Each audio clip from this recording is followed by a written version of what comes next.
pre-motorcycle day. Part 2 or 3. Excuse me while I move those cans. You can't see me, but you can see the bike, and that's the purpose of it. So where am I up to? I haven't done anything huge except try to run the bike every couple of days. The bike's been sitting here in the shed. I've left it on a trickle charger, as you can see.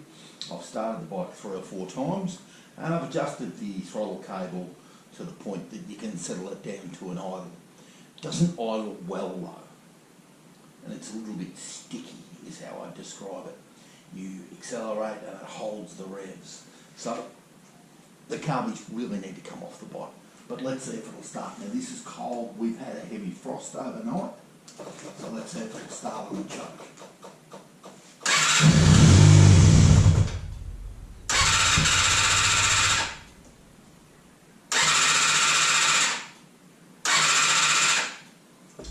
And so experience tells me, once you've missed that initial fire on the choke, like it did, that will absolutely be a bugger of a thing to start.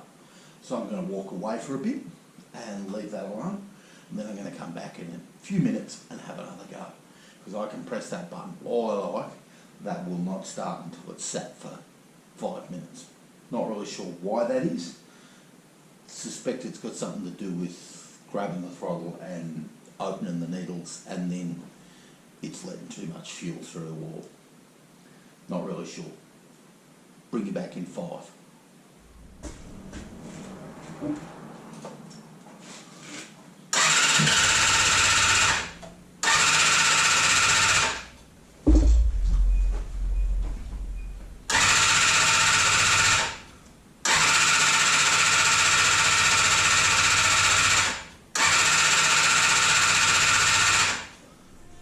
Alright, I've given up.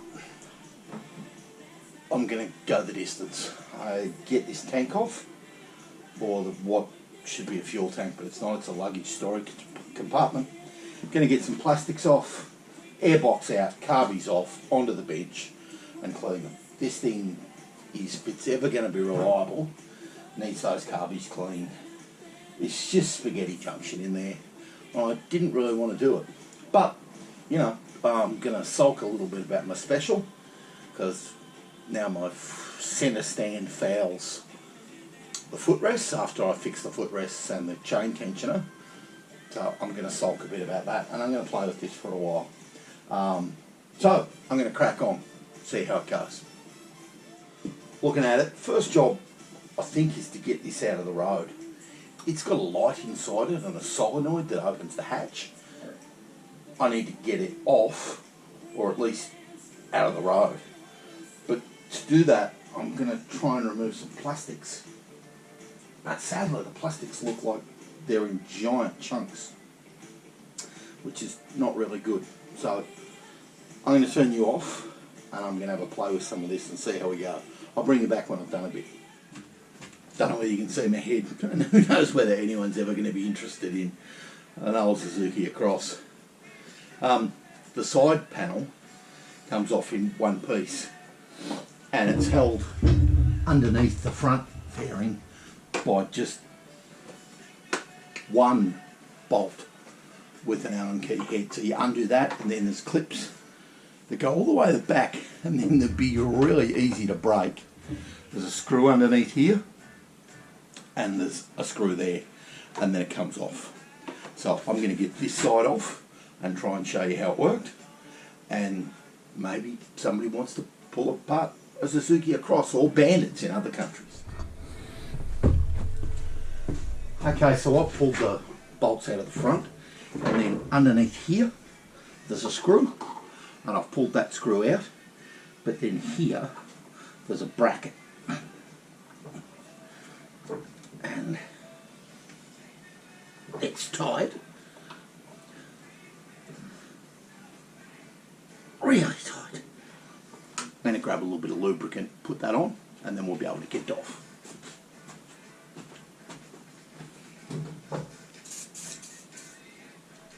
And this is why I hate plastics, getting these things off. One of these bolts is actually stripped in there from a previous exploit, and it just will not come off.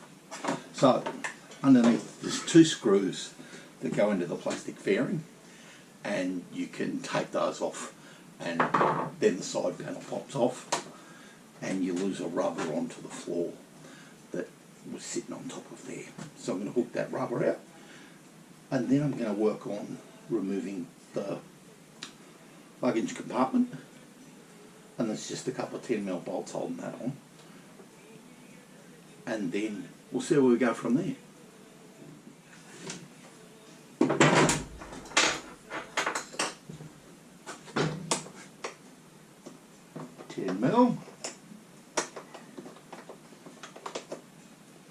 Even if I can lift this back out of the road, I'll be better off. It is connected to the wiring loom, and I can't find the plug for it. So, I don't know, maybe if I can get it back out of the road, I'll be better off. I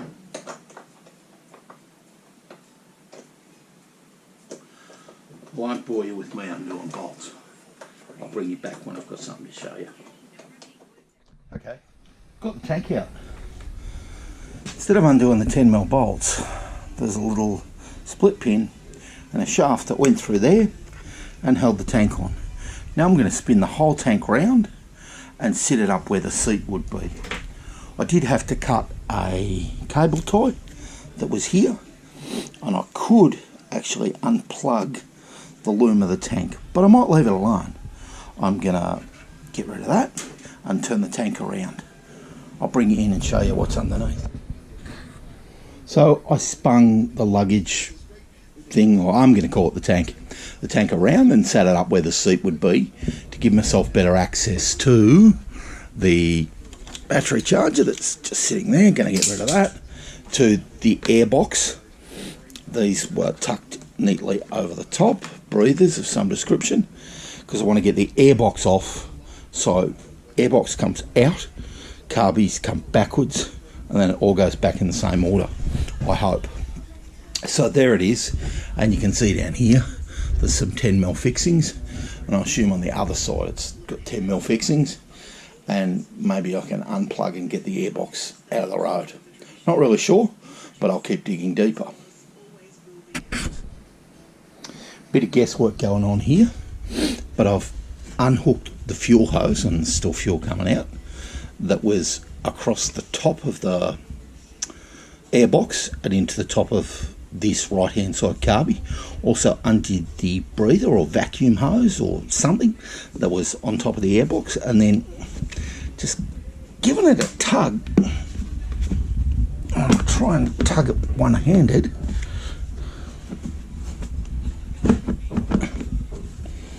And see if it'll come out, and indeed it will. It's a good clean. It's got a lot of greasy stuff around it. There's a filter in there. I'm going to lay that on the bench amidst BSA stuff. So there's a lot of grot around it that needs a lot of cleaning. But anyway, it's off. Let's push on and see what the carbies look like. Straight back to the bike.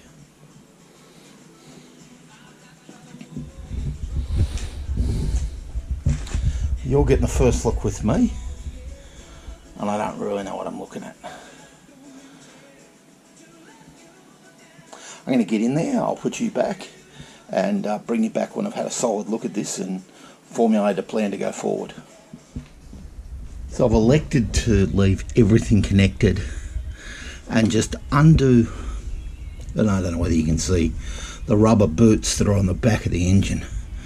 So I undid the clamps, and then you can pull the whole carby assembly off. There's an idle adjustment down the other side, and then I'm hoping to be able to turn these up and get the bowls off the bottom. So I'm going to put you down because I just don't have enough hands. No fanciness here, but you can see the bowls, and I'll see if I can get this thing turned over without causing myself too much grief, and then try and get the bowls off. occurs to me to bring you back and take some more video, because I might need it to put this back together. I must repeat, I'm not a motorcycle mechanic or a mechanic of any description. I just mess about and try my hardest. So this is carbies taken off and turned 180 degrees. So this is the left bank, that side, and this is the right. I've spun it all over in an effort to keep the top, all that gubbins on the top, that some of it I literally don't know what is, in place. I've just taken the screws out of the bottom, and that's the idle adjuster, and I've taken the screws nearly out of the top, and off it comes. So again, you're seeing it with me, and I've just dropped the screws, so I'm going to pick those up. This is really hard with a camera in your hand. Put one screw down and come back. This is the bit that I reckon's all dirty. Jets, float, could be sticky. Yeah, oh no, not too bad. Bottom of the bowl. Got a breather in it. I'm just going to clean it all out. Do my best. See what happens. I'm going to put you down, get the other side off. Actually, I might clean this side before I take the other side apart. Oh, I've got the second one apart. And they're actually not as dirty as I thought they'd be. I have to say the jets were clean. I suppose the bike has been running.